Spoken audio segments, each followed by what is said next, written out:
one quick tip for people, because you got a lot of kids moving to where we are now. Are there any tips you would give other parents to help them navigate through kind of these unique times? Well, I mean, through these unique times, I think, the biggest blessing for us is I think it's helped us to redefine what family should look like. Mhm. I think we've been so busy in life, trying to accomplish something, trying to achieve our dreams and our goals, what's next, financial security, all of those different things that we get so busy in life Mhm. that sometimes we get away from, what family should be, and being able to make sure that we've got quality time to connect with, in my opinion, my greatest legacy, which is my 7 children.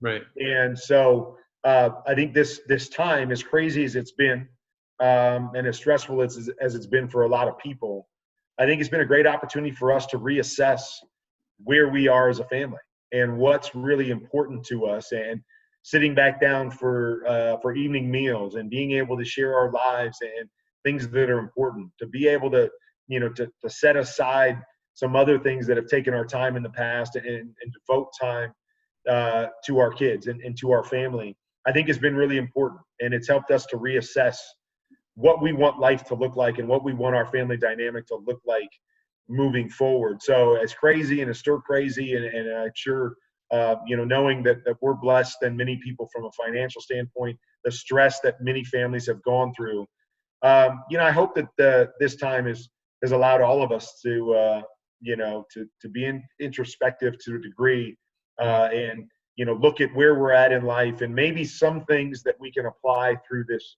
craziness that will help make life richer and better for our families moving forward. So that's what I would say, within this time. Big picture wise, a couple of things I would say to the parents out there is, just make sure your kids know you love them every day, because they're not going to be perfect and you're not going to be perfect, and there's going to be times where you don't see eye to eye. But I've always realized that the most important thing is that they know, no matter if I'm angry or they're angry at me, that I love them regardless of those things. I think is really important.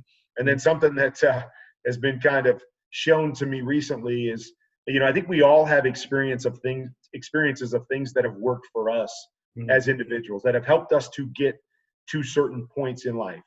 And I think it's always important to share those things with our kids.